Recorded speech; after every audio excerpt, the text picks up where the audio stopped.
A graça do Senhor seja com todos. Vamos abrir as nossas Bíblias na carta de Paulo aos Efésios, capítulo de número 3.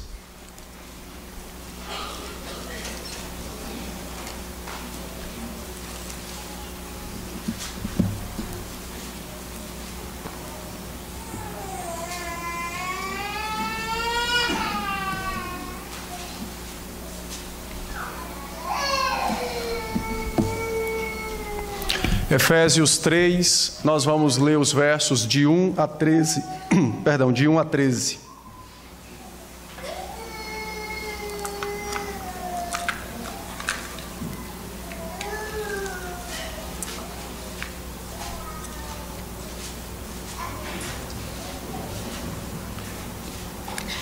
Efésios capítulo 3, os versos de 1 a 13. Eu farei a leitura e os irmãos acompanharão nas suas Bíblias. Diz assim a palavra do Senhor. Por esta causa, eu, Paulo, o prisioneiro de Cristo Jesus, por amor de vós, gentios, se é que tendes ouvido a respeito da dispensação da graça de Deus a mim confiada para vós outros, pois, segundo uma revelação, me foi dado conhecer o mistério conforme escrevi há pouco, resumidamente. Pelo que, quando ledes, podeis compreender o meu discernimento do mistério de Cristo, o qual em outras gerações não foi dado a conhecer aos filhos dos homens, como agora foi revelado aos seus santos apóstolos e profetas no Espírito, a saber que os gentios são co-herdeiros, membros do mesmo corpo e coparticipantes da promessa em Cristo Jesus, por meio do Evangelho, do qual fui constituído ministro, conforme o dom da graça de Deus a mim concedido, segundo a força operante do seu poder. A mim, o menor de todos os santos, me foi dada esta graça de pregar aos gentios o Evangelho das insondáveis riquezas de Cristo e manifestar qual seja a dispensação do mistério desde os séculos, oculto em Deus, que criou todas as coisas, para que pela Igreja a multiforme sabedoria de Deus se torne conhecida agora dos principados e potestades nos lugares celestiais, segundo o eterno propósito que estabeleceu em Cristo Jesus, nosso Senhor, pelo qual temos ousadia e acesso com confiança mediante a fé nele. Portanto, vos peço que não desfaleçais nas minhas tribulações por vós, pois nisto está a vossa glória. Amém. Vamos orar. Senhor, dá-nos a Tua graça nesse instante, de podermos ouvir a Tua santa voz pela pregação. Que Teu Espírito nos dê discernimento e compreensão do texto lido, a fim de podermos conhecer mais da Sua vontade, saber mais acerca do Seu plano eterno para cada um de nós e também podermos, por meio desse conhecimento, adorá-lo, bendizê-lo e viver para o Senhor, segundo a forma que o Senhor quer que façamos, para o Teu agrado, para o Teu deleite. Tenha misericórdia então de nós e abençoe-nos nessa noite com a graça de ouvirmos a Tua santa voz pela palavra pregada. Em nome do Senhor Jesus é que oramos. Amém.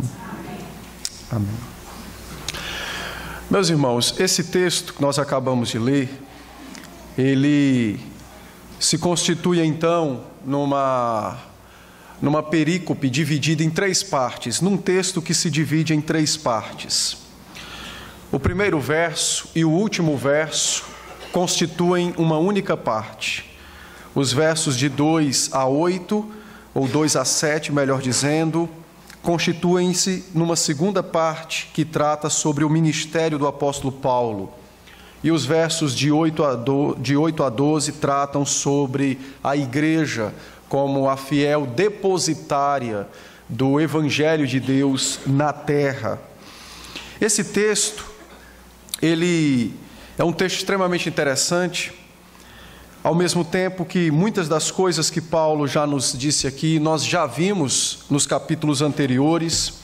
Mas ele é um texto interessante exatamente por alguns detalhes que contém no texto. No verso 1, por exemplo, quando ele diz, por esta causa, Paulo, o prisioneiro de Cristo Jesus, e no verso 14 desse mesmo capítulo, capítulo 3, ele diz, por esta causa me ponho de joelhos diante de meu Pai.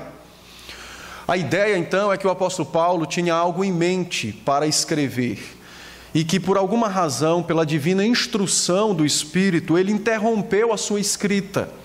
Ele iniciou aquilo que ele iria tratar e, imediatamente, Deus o fez retroceder naquilo que ele iria escrever, a fim de registrar algo importante, necessário para a igreja, e, posteriormente, então, o próprio Espírito lhe conduz a escrever aquilo pelo qual ele já havia se disposto a falar anteriormente.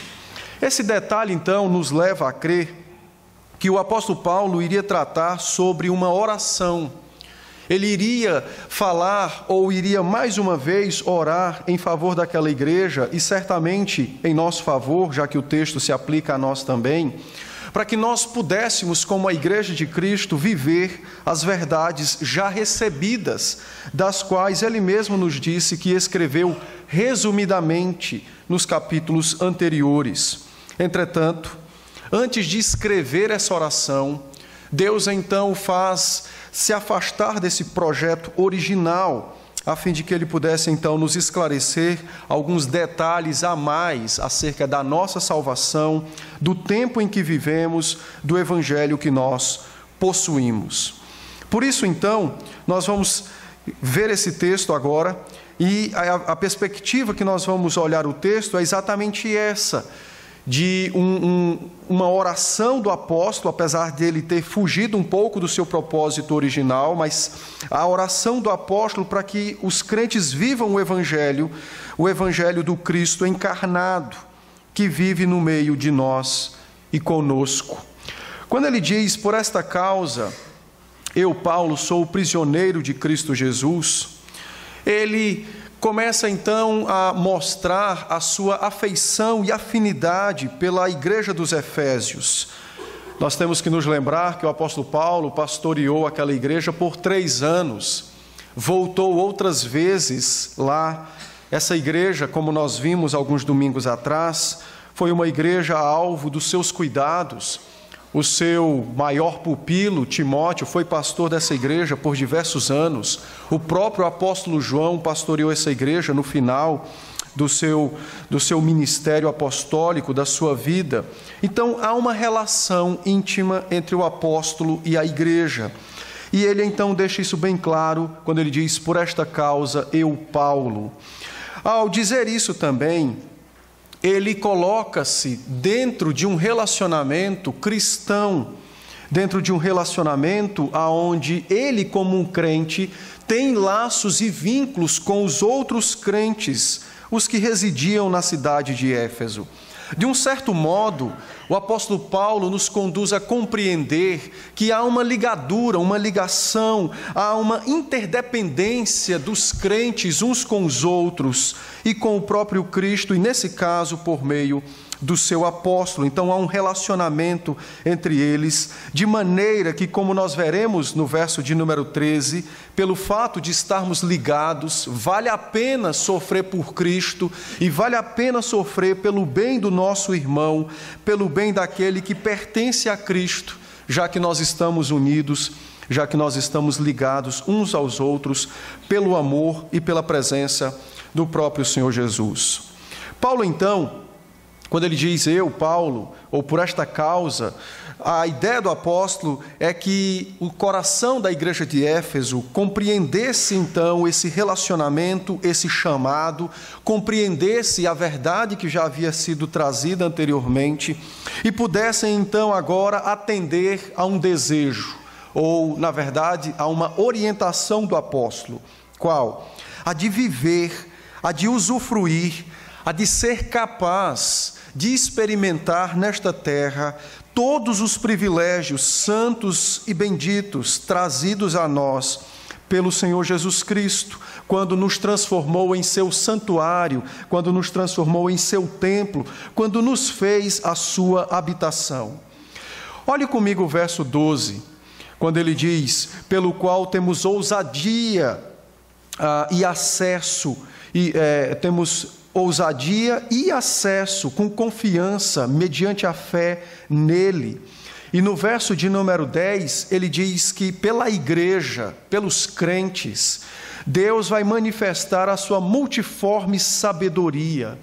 Então, o pedido do apóstolo, a orientação do apóstolo, é para que o coração dos crentes, assim como o próprio coração dele, Paulo, o coração dos efésios e os nossos também, pudéssemos abrir o coração para receber a orientação apostólica, e a orientação é essa, de nos tornarmos cada vez mais aptos pelo poder de Cristo, pelo poder do Espírito e da palavra, a viver, a experimentar de fato e na realidade os privilégios santos que Cristo alcançou por nós na cruz do Calvário. Privilégios esses maravilhosos, como ele mesmo descreve no verso de número 8, dizendo as insondáveis riquezas do Senhor Jesus Cristo. Os crentes, então, precisam abrir os corações para isso. E essa é a ideia do apóstolo, ao iniciar esse texto, dizendo eu, Paulo, ou por esta causa, a ideia então de mostrar o relacionamento, a ligação, a ideia de que vale a pena sofrer uns pelos outros, e a ideia de ver a orientação apostólica quanto ao seu desejo de que nós nos tornemos capazes, habilidosos, aptos e eficazes na vivência desses santos privilégios que agora temos em Cristo Jesus. Bom, mas que privilégios são esses? Então, Paulo nos descreve alguns. Primeiro, ele diz que ele era prisioneiro de Cristo Jesus por amor aos gentios. O apóstolo Paulo era um prisioneiro de Cristo. Ele não está exagerando nisso. A causa ou o crime que o apóstolo Paulo havia cometido foi exatamente amar e servir a Cristo. E Paulo manifestou o seu amor e o seu serviço para com Cristo quando ele amou os gentios, quando ele pregou o evangelho aos efésios e a outros povos, a outras pessoas que não haviam nascido dentro do território de Israel. E isso despertou o ciúme dos judeus, isso despertou a ira de algumas autoridades. Isso trouxe então, ou ocasionou, a prisão do apóstolo Paulo. Paulo então diz que o grande privilégio, um dos primeiros privilégios é esse, o de sofrer por Cristo, por amor a Cristo e por amor aos irmãos. Então, ele diz que ele era prisioneiro e a razão era o fato de que ele amava os gentios, de que ele se devotou em pregar o evangelho aos gentios. Em Atos 21, verso 27, os irmãos poderão acompanhar depois, ler o texto em outro momento, e perceberão que a acusação que fundamentou a prisão de Paulo foi exatamente o ódio ou o enfurecimento dos judeus não cristãos, não alcançados pelo evangelho. E eles então lançaram Paulo na prisão, tão somente por conta do amor e da devoção daquele apóstolo para com Cristo, quando gastou a sua vida amando os gentios e pregando o evangelho aos gentios. No verso 2, ele então nos diz: se é que tendes ouvido a respeito da dispensação da graça de Deus a mim confiada para vós outros. Só a título de esclarecimento, essa expressão se, ela não significa no texto dúvida, mas ela significa no texto afirmação. O verso 2 está ligado ao verso 1, quando ele fala por amor de vós, gentios. E ele então confirma esse amor, lembrando aqueles irmãos que eles já haviam ouvido, já haviam sido ensinados acerca do dom que Deus havia dado ao apóstolo Paulo, de ser um mordomo da graça de Cristo. Muitos intérpretes têm identificado nessa partícula "se" como sendo um falso Paulo que escreveu a carta e que, por esta razão, tentando se passar pelo verdadeiro, tenta lembrar os seus leitores de algo que havia sido dito em outro momento. Essa interpretação não é verdadeira, não deve ser acolhida por nós. A ideia, tanto no texto em português quanto no texto grego, é de mostrar uma afirmação, já que o texto está ligado um ao outro. E esse, então, é um dos privilégios daquela igreja e certamente nosso. Deus levantou pessoas, concedeu a elas dons, graças, para receberem, então, a dispensação do ministério, ou o envio para o ministério, o chamado para a vivência do ministério. No verso 3, Paulo também nos diz que ele é como que se fosse um mordomo. Quando você une os dois versos, você percebe que o envio de Paulo ao ministério ou ao apostolado se deu nesses moldes, como se fosse um mordomo da graça, como se fosse um administrador da graça, alguém pelo qual Deus confiou a ele a responsabilidade de levar o evangelho, de pregar o evangelho, de fazer com que o evangelho fosse administrado entre os gentios, entre os efésios, em outros povos. Deus então levantou homens e confiou-os como mordomos para ministrarem a graça a nós, ao seu povo, à igreja. E isso tem trazido conforto e paz ao seu povo em todas as épocas. Ainda que a seara seja grande, nunca faltarão aqueles pelos quais o Senhor tem levantado para pregar a sua palavra, para falar da sua parte, para ensinar o seu querer. O texto prossegue então, e nós chegamos aos versos 4 e 5, quando ele diz: pelo que ledes, podeis compreender o meu discernimento do mistério de Cristo. Essa é uma das partes mais importantes do texto, porque a partir de agora Paulo introduz um assunto que nós já tratamos no capítulo 1, quando nós expomos aquele capítulo, especificamente o verso de número 9, quando ele falou do mistério de Cristo ou do mistério da vontade de Deus. Os capítulos anteriores, Paulo registrou resumidamente o mistério de Cristo e então convocou a igreja dos Efésios para ler e meditar e averiguar e confirmar o discernimento do qual Paulo possuía acerca desse mistério. E agora nós temos também a oportunidade de meditar, de ler e de observar qual era o seu entendimento. Observe comigo que o mistério nada mais é do que a revelação de Cristo aos gentios, do que o plano de Deus para a nossa salvação. Nada mais é do que o interesse divino de ter em sua presença homens e mulheres de toda e qualquer nação, e isso por meio do seu Filho, o Senhor Jesus Cristo.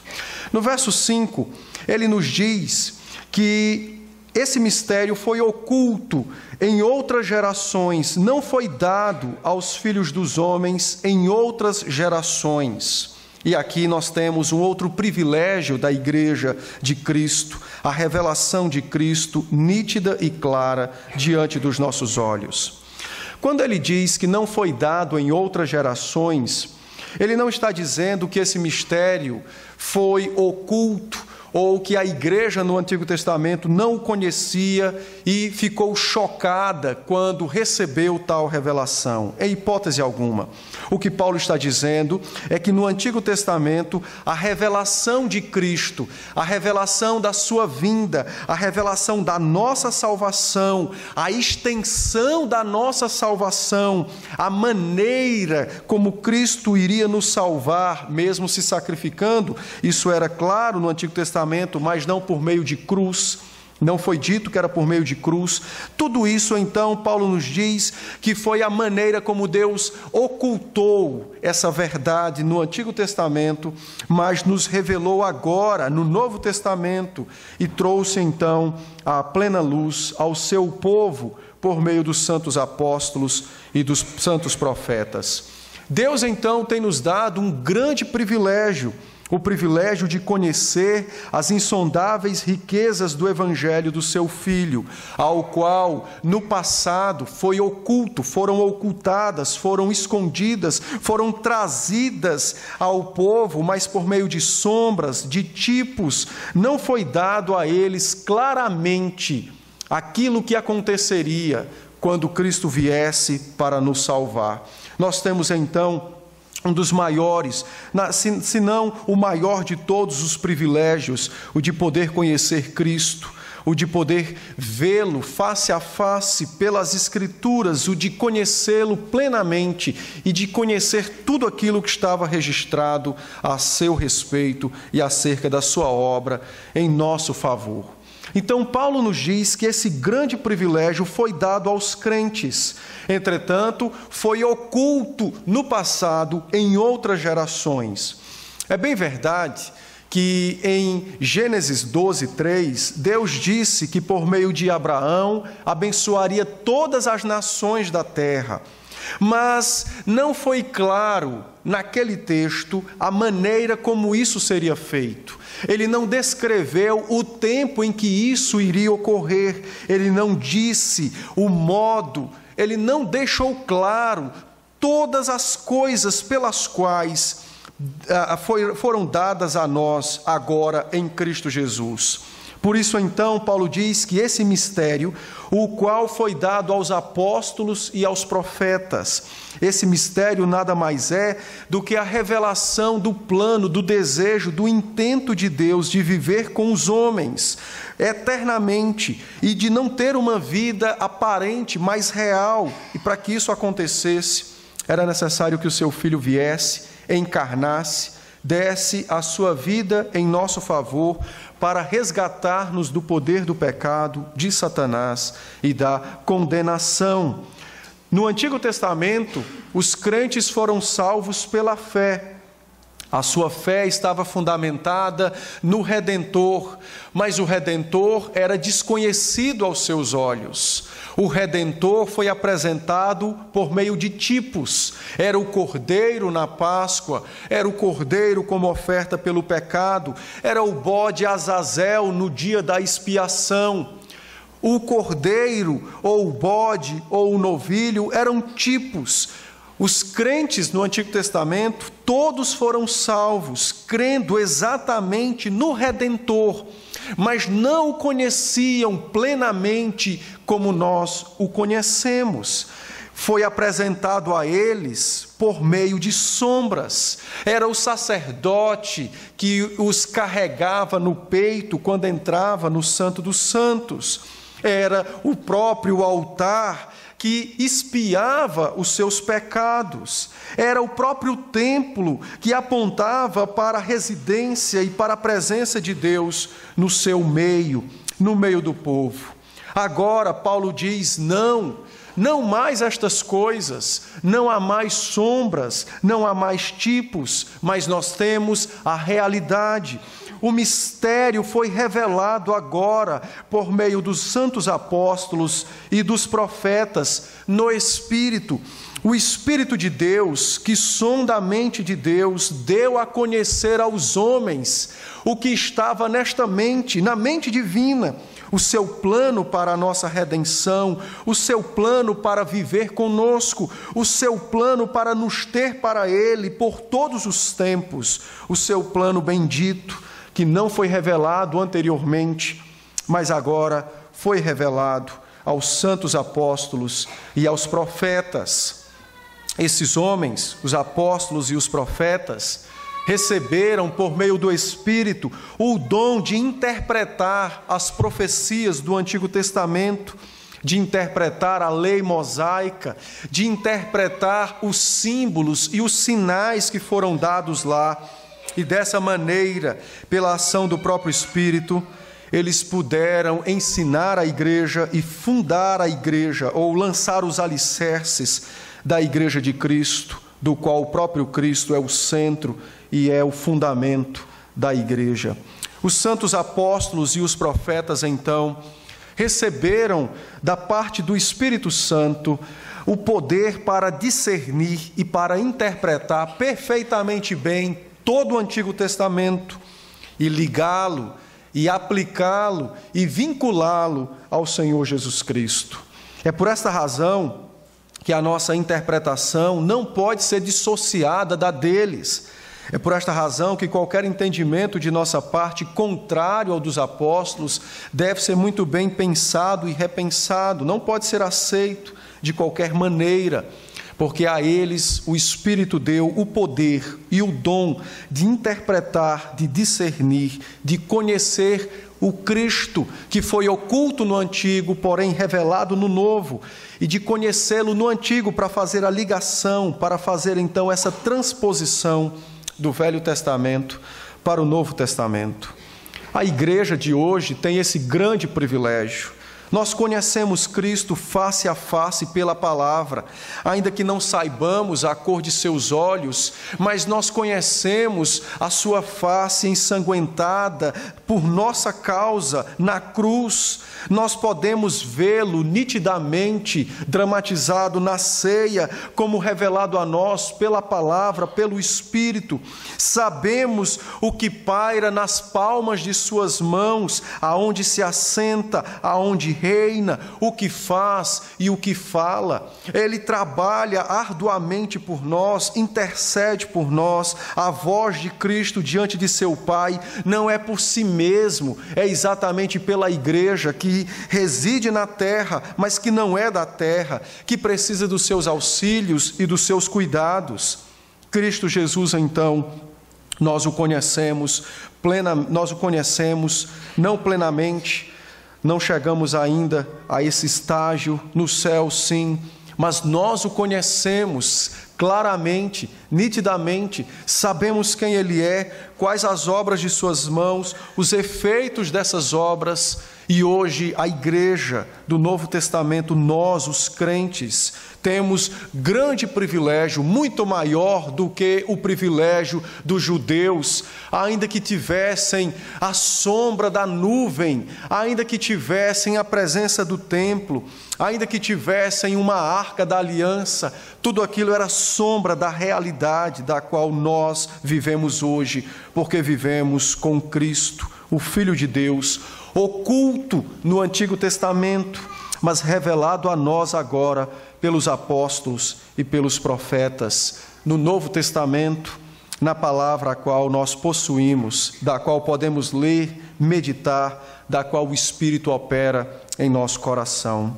Esse grande privilégio é dito então a nós no verso 6, quando Paulo nos diz: a saber que os gentios são co-herdeiros, membros do mesmo corpo e coparticipantes da promessa em Cristo Jesus por meio do Evangelho.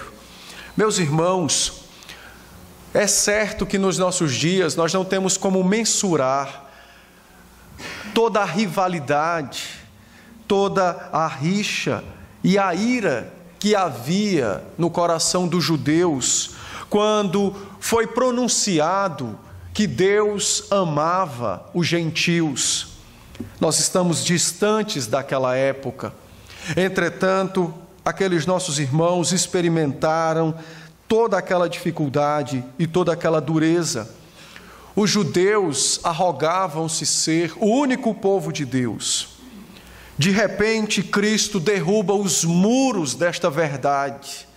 E agora é pronunciado que Deus ama homens de todas as partes, de qualquer lugar, porque Ele ama não por causa de um povo, mas ama por causa de seu Filho.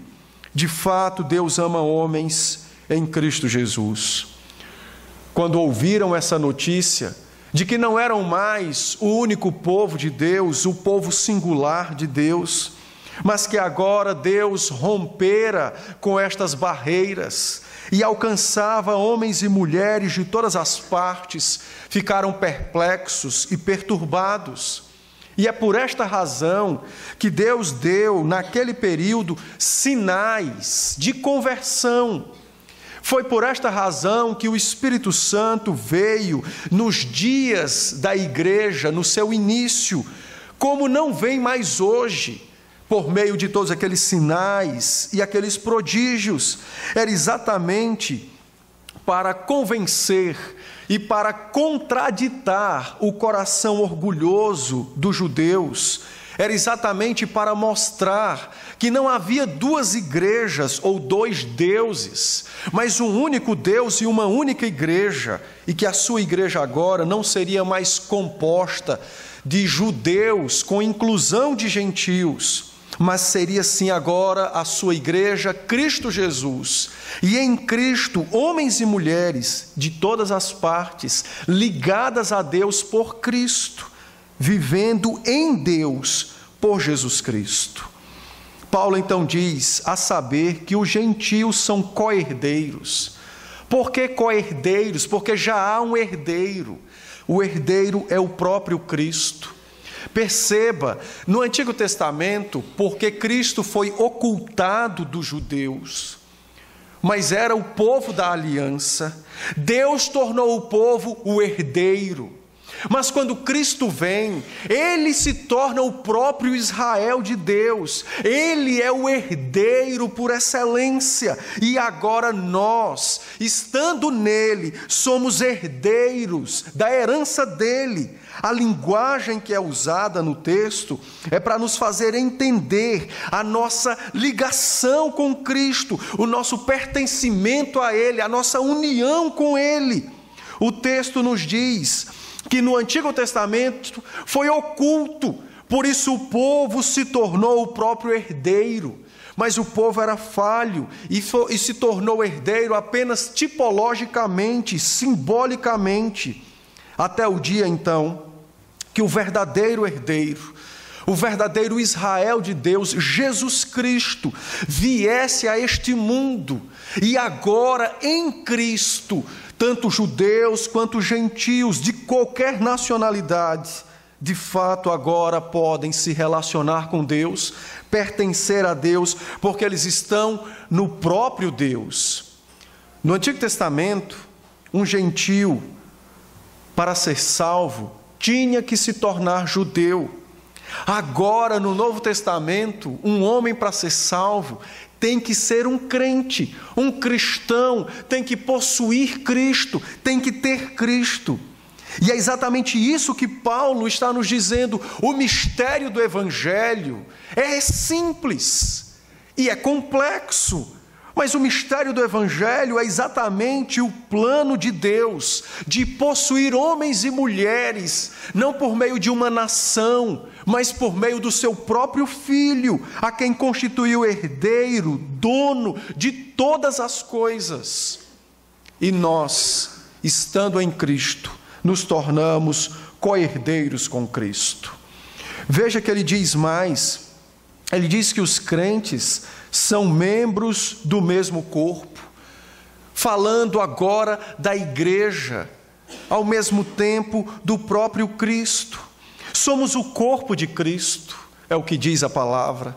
Cristo possui um corpo físico como o nosso, e é exatamente por meio deste corpo que ele reina soberanamente sobre todas as coisas, no meio da sua igreja, espiritualmente, por meio da palavra e do Espírito. Mas o seu corpo está à destra de seu Pai nos céus. Entretanto, na terra, Cristo também tem um corpo. E o corpo é a igreja. É o ajuntamento dos santos, é a comunhão dos redimidos, é a congregação ou a assembleia dos salvos. Agora os gentios são membros do mesmo corpo. Nessa linguagem, membros do mesmo corpo, é exatamente a ideia de pertencer na sua integralidade. No Antigo Testamento, uma pessoa que não era judeu, salva por Cristo, tinha que pertencer ao povo. Ele era trazido para dentro, ele era enxertado. Ele não era um judeu de nascimento, mas de conversão. Não era como o natural da terra. Porém, agora, Paulo nos diz que essas coisas foram dissolvidas, E agora em Cristo nós somos membros do mesmo corpo. Não somos trazidos para dentro como se fôssemos um parasita. Não somos enxertados como se estivesse havendo uma tentativa de ligação. Nós, de fato, por Cristo Jesus, fomos constituídos o seu próprio corpo. Fomos feitos, então, o corpo de Cristo, a igreja de Cristo. E por essa razão, ele nos diz, nós agora somos coparticipantes da promessa de Deus em Cristo por meio do Evangelho. Que promessa é essa? A promessa de reinar com Cristo. Nós lemos em Mateus 19, os apóstolos perguntaram, o que fará conosco? Nós deixamos tudo. Jesus disse, vocês são reis, porque se assentarão nos tronos que me pertencem. Essa é a promessa que é feita a nós por meio do Evangelho, de viver com Deus em Jesus Cristo pelos séculos sem fim, de reinar com Cristo pelos séculos sem fim, de adorar a Deus com Cristo na sua casa, nos seus céus, pelos séculos sem fim. Os crentes são participantes da promessa do Evangelho. O Evangelho nos promete vida eterna, salvação. O Evangelho nos promete a presença e a habitação do Espírito em nós. O Evangelho nos promete pecados perdoados, pecadores transformados, injustos sendo feitos justos, transgressores sendo feitos obedientes à lei pela fé. Paulo então nos diz que tudo isso agora é privilégio da igreja, foi dado à igreja por Cristo, e a igreja precisa amar estas verdades e colocá-las no centro de sua alma, a fim de poder viver para Cristo, nesta terra e no porvir. Esse é o mistério da palavra, esse é o mistério de Cristo, é o mistério da graça, é o mistério do Evangelho.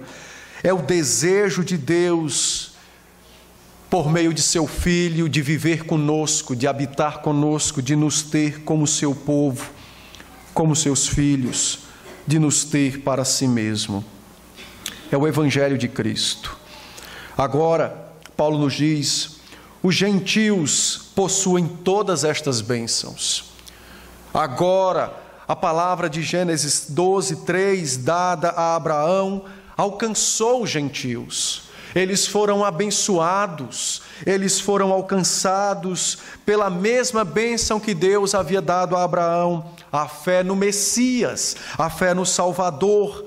Abraão não conheceu o seu Salvador claramente, foi apresentado a ele por meio de sombras, mas conosco é diferente. O Salvador é apresentado nitidamente, claramente. Podemos agora amar a Cristo muito mais do que aqueles irmãos o amaram no passado. Podemos nos devotar a Cristo muito mais do que aqueles irmãos se devotaram no passado.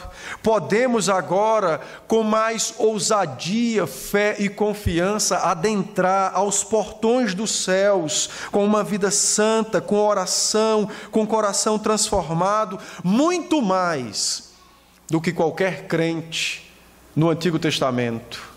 Nós agora temos muito mais liberdade para visitar o trono de Deus do que o próprio Abraão, do que o próprio Moisés, porque eles faziam isso por meio de sombras, de tipos, e nós possuímos a realidade, o Filho de Deus, o Senhor Jesus.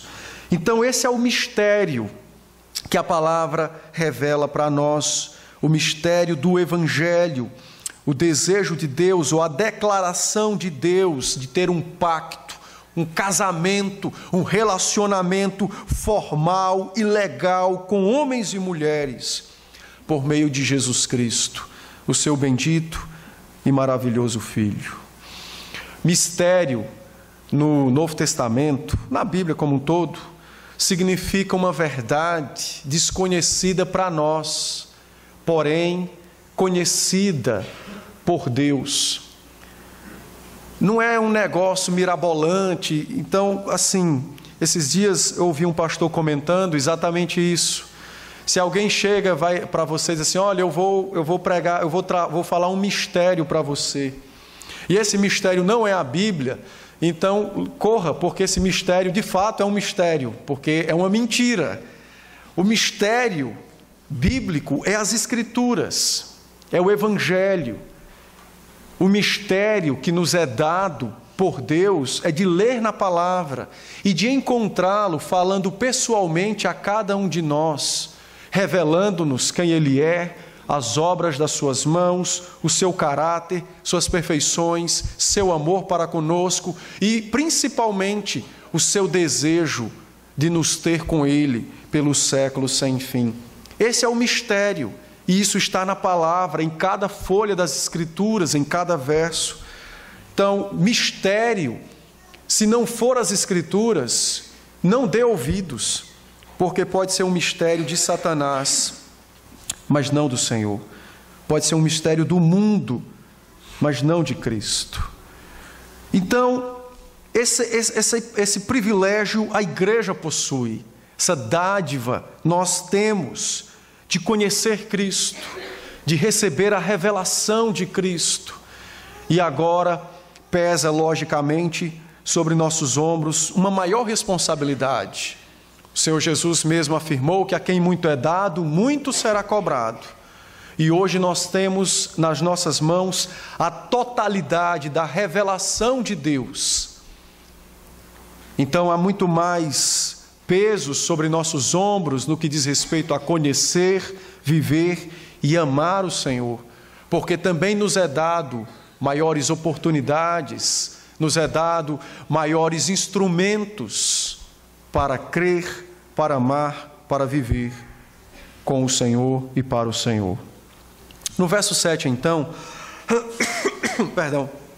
ele conclui então essa segunda parte do texto e diz assim: do qual fui constituído ministro, conforme o dom da graça que me foi concedido, segundo a força operante do seu poder. Paulo finaliza essa segunda seção do texto, dizendo exatamente que o objetivo do recrutamento dos apóstolos e dos profetas era exatamente o alcance dos gentios, a propagação do Evangelho. Ninguém é constituído ministro para não servir a Cristo, assim como também ninguém é constituído salvo ou é salvo por Cristo para não viver a sua salvação. Seria um contrassenso, algo completamente contrário.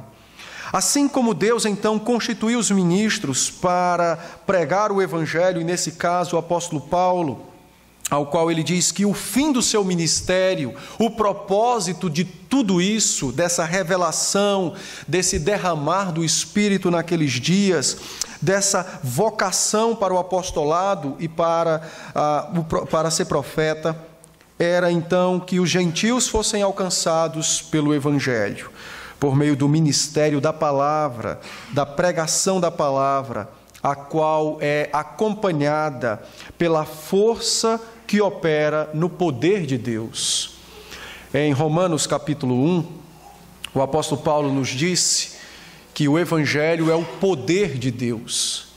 E agora ele nos diz que a pregação da palavra é acompanhada pela força operante do poder de Deus, pela ação do Espírito. Isso é maravilhoso. Mostra então um outro grande privilégio da igreja. Nós somos como que instrumentos da manifestação do poder de Deus nessa terra, tanto para viver o Evangelho, quanto para pregar o Evangelho. Isso é maravilhoso. Os crentes são agora como que reservatórios, como que depósitos não temporários. Pode ser temporário porque é o tempo em que estamos nesse mundo, do poder de Deus, da força operante da sua palavra, que transforma vidas, que quebra corações, que muda pecadores em santos.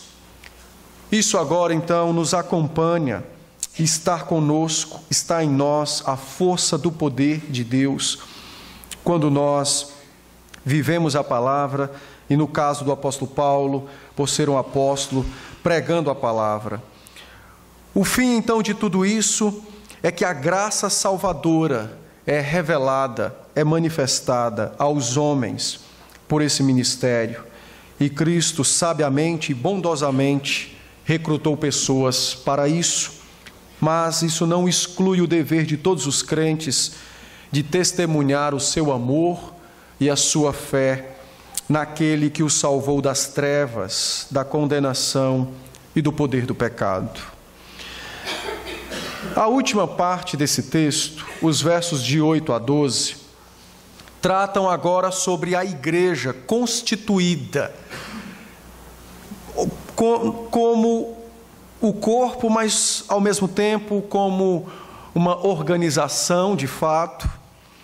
E dentro dessa organização, a administração de Deus na vida de cada um de nós, como essa igreja, e os objetivos que Deus tem em nós, para nós e por meio de nós neste mundo. Então, o verso 8, ele diz assim, ele diz que ele é o menor de todos os crentes. Entretanto, foi dado a ele a grande graça de pregar o evangelho das insondáveis riquezas de Cristo. O apóstolo Paulo, ainda que fosse um homem extremamente sábio, culto, inteligente, ele expressa então humildade quando ele reconhece que ele é o menor de todos os santos. Uma das coisas que Paulo não se esquecia era do seu passado, sua vida pregressa. Os irmãos devem lembrar que o apóstolo Paulo foi um perseguidor da igreja. Consentiu com a morte de Estevão, saiu para assolar. Quantas casas foram invadidas por ele? E tudo isso por conta de um zelo cego e morto. O apóstolo Paulo então diz: meus irmãos, ainda que eu seja salvo, ainda que eu possua o dom do Espírito para pregar o Evangelho, ainda que eu tenha Cristo como Redentor de minha alma, eu não posso esquecer quem eu fui. E por isso então ele manifesta a sua humildade dizendo: eu sou o menor de todos os santos. A igreja precisa entender que ela é igreja, ela é de fato o povo de Deus, fomos alcançados pela palavra, mas você não pode esquecer que você é um pecador. Você não pode esquecer que não há bondade em você, a não ser aquela que Cristo deposita no seu coração. Você não pode esquecer que você é um indivíduo cheio de necessidades, cheio de falhas. Você não pode esquecer que o que torna você especial para Deus é o próprio Cristo e não você, porque você não tem nada. Seja você ou seja eu, não temos nada. Os dons, os talentos, as habilidades, tudo o que possuímos, tudo pertence a Ele, foi dado a nós. Nós somos como que crianças recém-nascidas, vinda ao mundo completamente nu, indefeso, e que precisa de mãos de estranhos para segurá-los. O apóstolo Paulo revela então que a igreja precisa viver com Cristo nesta terra e espelhar humildade. Não pode haver arrogância, prepotência em nós e dentro de nós também habitar o Espírito de Cristo. Sendo o Senhor Jesus o Filho eterno de Deus, que humilhou-se e veio a este mundo para morrer por pecadores. É algo completamente... não tem como conciliar o Evangelho com o orgulho, com a soberba, com a prepotência. Então a igreja precisa entender que ela vai ao longo da sua vida na terra, sofrer com as suas fragilidades, com as suas falhas, com as suas fraquezas. E faz parte da igreja possuir essas fraquezas, para que não suba ao seu coração e à sua mente a arrogância e a prepotência, mas que em todos os momentos, na igreja, o único exaltado seja Cristo, o Salvador e o Senhor. Quando nós olhamos às vezes para a igreja, olhando para a nossa igreja, nós vamos encontrar certamente diversas falhas, motivos para reclamar. Se você fizer uma lista de coisas positivas e negativas, certamente a negativa vai ser bem extensa. Pois é, mas ainda que seja assim, ela é a igreja de Cristo. E essas fraquezas precisam nos levar aos pés de Cristo, o único que é perfeito, santo, o nosso Salvador. E quando de fato compreendermos estas coisas, nós iremos entender o que Paulo nos disse quando ele falou pregar o evangelho das insondáveis riquezas de Jesus Cristo. De fato, Cristo possui riquezas que são insondáveis, não podem ser mensuradas, não podem ser conhecidas. Cristo possui riquezas, dons, que não podem ser compartilhados com ninguém na face da terra, apenas com seu Pai e com seu próprio Espírito. Entretanto, todas estas riquezas habitam e residem em Jesus Cristo. E todas estas riquezas, de certa maneira, é dada a nós quando nós temos o próprio Cristo, a sua própria pessoa. Mas é necessário, irmãos, reconhecermos como Paulo, que nós somos o menor de todos os santos, para que de fato nossos olhos possam enxergar com grande clareza a insondável riqueza de Cristo, residindo na sua pessoa e ao mesmo tempo nos alcançando, porque temos Cristo, porque possuímos Cristo. Nós temos que ter cuidado com a nossa soberba. É possível que, mesmo sendo salvos, nós venhamos a nutrir no nosso coração sentimentos como este, a soberba, completamente contrário ao Evangelho. E isso nos impede de enxergar, de perceber as riquezas insondáveis do Senhor Jesus. No verso 9, ele diz assim: e manifestar qual seja a dispensação do mistério desde os séculos, oculto em Deus, que criou todas as coisas.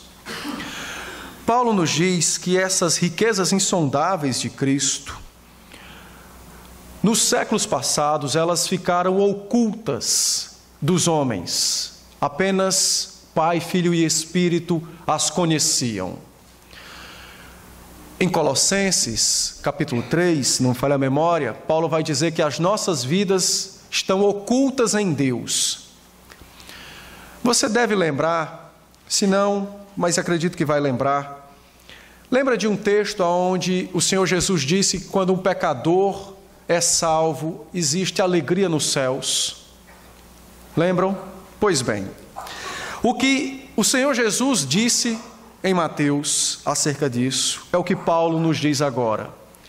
As almas, as vidas dos eleitos estiveram pelos séculos ocultas.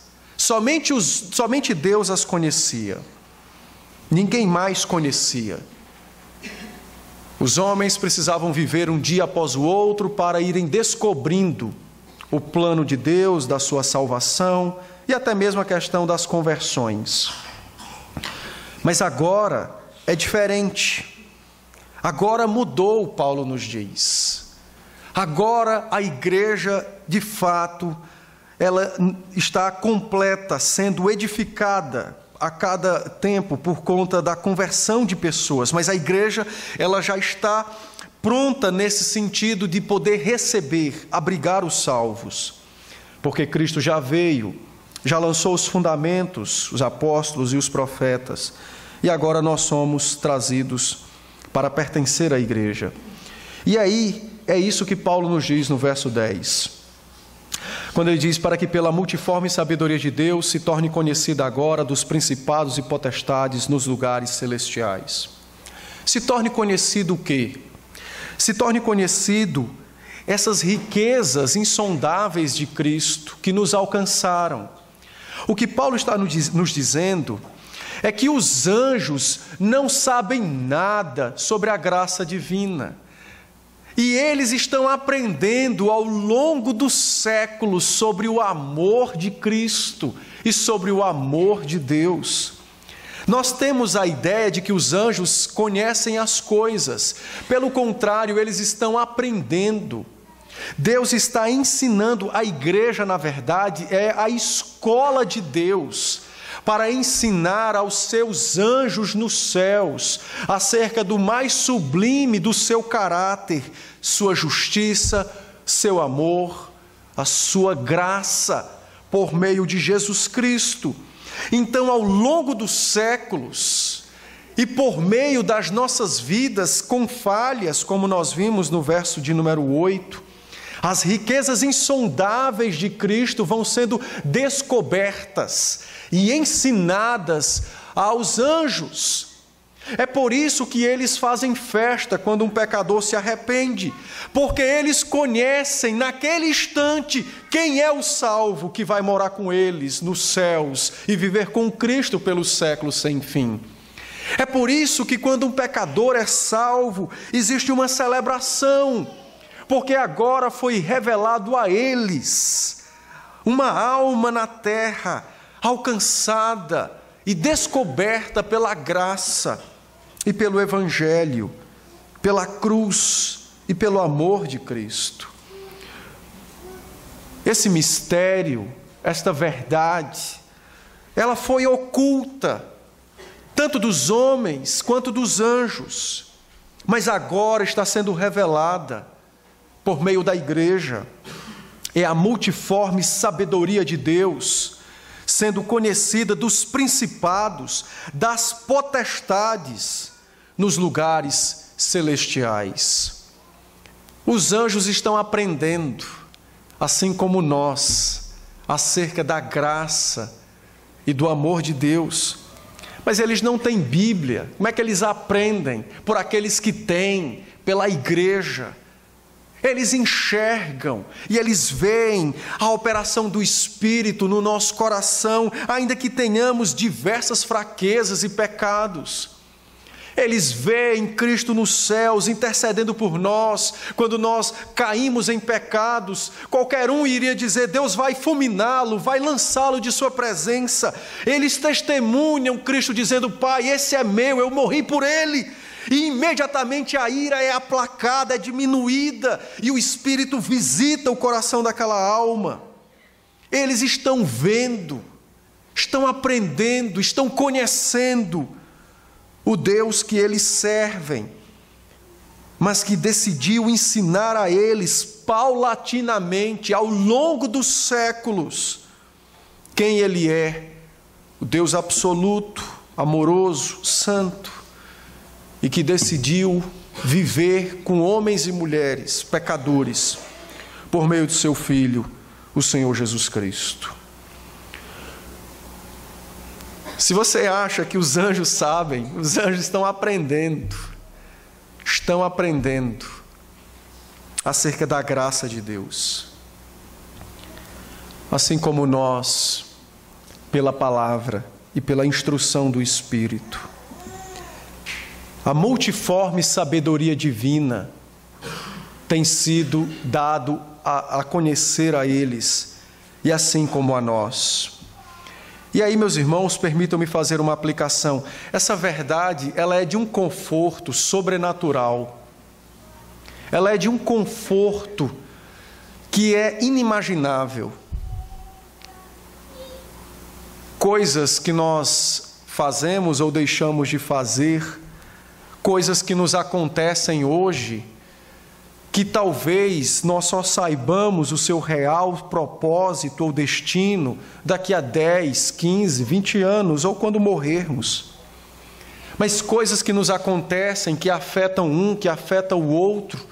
E o propósito é que um terceiro, que talvez nem estivesse na nossa mente, ouvisse de Cristo.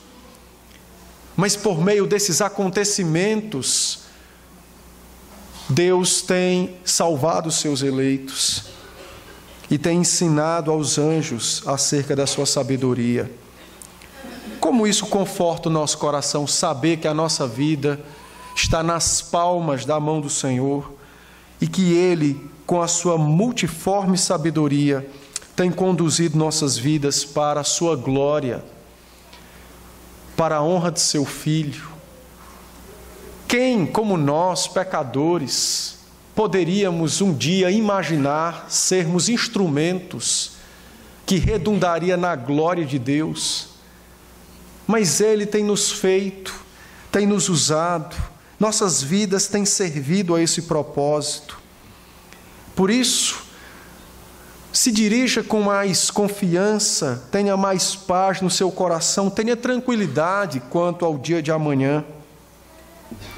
A sua história está nas mãos do Senhor, não nas suas.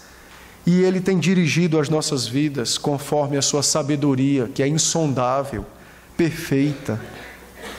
Como o nosso Deus é belo, precisamos nos admirar cada vez mais do Senhor. No verso 11, Paulo diz que esse segundo o eterno propósito que estabeleceu em Cristo, nosso Senhor. A história é estabelecida em Cristo. A nossa existência é estabelecida em Jesus Cristo. Tudo é estabelecido em Cristo. Por que Deus quis criar a terra? Porque Ele decidiu que o seu Filho seria revelado na criação. Tudo é por meio de Cristo. Tudo está estabelecido em Jesus Cristo. Que maravilha, né? Os nossos filhos, os nossos casamentos, o nosso ajuntamento aqui. Aí você vê talvez Deus permitindo anos de seca lá em Minas e trazer aquelas famílias para cá. Quando alguém sonharia que o Evangelho alcançaria pessoas por meio daqueles irmãos que saíram lá do fim do mundo? Observando a questão da distância, quando alguém iria imaginar coisas poderosas e grandiosas como estas? É a multiforme sabedoria de Deus, e isso traz conforto ao nosso coração. Tempos difíceis, muitas vezes, são portas que Deus abre para nos usar para a sua glória, para o seu Evangelho. Por isso que a murmuração é um pecado, porque o crente não sabe do dia de amanhã. Ele pode levar as suas queixas a Deus em oração, mas não murmurar, questionar a sabedoria divina. Paulo diz que tudo isso é segundo o eterno propósito que Ele estabeleceu em Cristo, nosso Senhor. Nossa vida está em Cristo, nosso nascimento esteve em Cristo, tudo em Jesus Cristo. Que maravilha, que bênção, que bênção. Nós temos grande confiança de que nossa fé, de que nossa esperança de redenção em breve irá se cumprir. Grande esperança. No verso 12, ele conclui dizendo o seguinte: o resultado de tudo isso, meus irmãos, é que vocês hoje têm grande ousadia e acesso com confiança mediante a fé nele. Nós temos acesso a esse Deus que tem uma sabedoria insondável. Se você for querer falar com o governador do estado, tem toda uma burocracia. Mas com o nosso Deus, não. É simples. Está aberto o caminho. Por Cristo, mediante a fé, você pode chegar ao Deus, ao Deus absoluto, que possui tudo na palma de suas mãos. Nós temos ousadia. A palavra ousadia no grego, ela é uma palavra composta, que tem como seu significado toda palavra. Ou seja, o que é ser uma pessoa ousada? É uma pessoa que tem coragem de falar. Fala tudo, toda palavra. Então, Paulo nos diz que nós temos liberdade para ir até Deus com toda palavra, com tudo que há no coração, apresentar tudo a Ele. Nós temos liberdade, por meio de Cristo, de apresentar nossas fraquezas, nossos desejos, de expor ao Senhor nossos pecados, não querermos nos esconder dEle, que não podemos, e de suplicar a sua graça, misericórdia, para crescermos na fé. Que maravilha! É uma bênção podermos nos dirigir a Deus dessa maneira, com grande confiança, porque nós não nos apresentamos sozinhos, mas aquele que nos leva até o trono de Deus é o seu próprio Filho, o próprio Deus, o Deus encarnado, o Senhor Jesus Cristo. Esse acesso ao qual Paulo nos diz no verso 12 é para agora, não é para o futuro. Está tratando da nossa vida na terra. Os anjos veem os crentes orando, mesmo com corações e mentes poluídas, mesmo com coisas horríveis, e quando eles se chegam a Deus, o Espírito vai, trabalha, e tira, e move, Cristo intercede, eles enxergam. Eles têm dia após dia visto pecadores chegando aos céus por meio de Cristo, em oração, com vidas na presença do Senhor. Pecadores transformados, regenerados, lavados pelo sangue do Cordeiro. Por fim, verso 13, ele então diz: peço que não desfaleçais nas minhas tribulações por vós, pois nisto está a vossa glória. Paulo diz: meus irmãos, não desanimem na fé. Eu estou preso por causa de Cristo e por amor a vós, mas não desanimem. Deus usou a minha prisão para falar a vós. Deus usou a minha prisão para pregar o Evangelho aos guardas. Em Filipenses, capítulo 1, Paulo diz que toda a guarda pretoriana, que era a guarda do imperador, ouviu falar de Jesus Cristo. Mas como? Por um prisioneiro. Então, se ele não tivesse sido preso, aqueles soldados não teriam ouvido o Evangelho. Isso é apenas um exemplo da multiforme sabedoria de Deus usando a nossa vida para o seu propósito. Então Paulo disse: não se preocupem, não desfaleçam na fé. O meu sofrimento redunda em glória para vós. Porque se hoje eu estou preso, sendo odiado pelos judeus, é porque o Evangelho adentrou Éfeso. E os gentios ouviram o Evangelho e foram salvos. Hoje existem igrejas entre vós, Paulo diz a eles.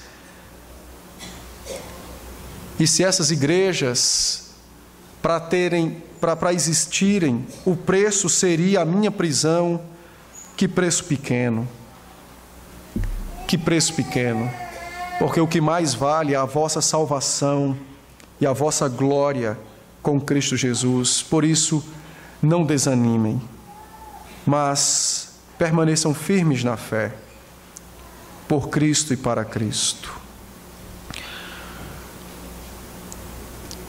Hoje, eu quero concluir dizendo 4 coisas bem rápidas aos irmãos. Hoje nós reclamamos dos nossos dias. São dias ruins, difíceis e tal. Homens maus, sem leis, e é verdade. Mas nós vivemos na melhor época da raça humana, porque nós vivemos na era do Evangelho.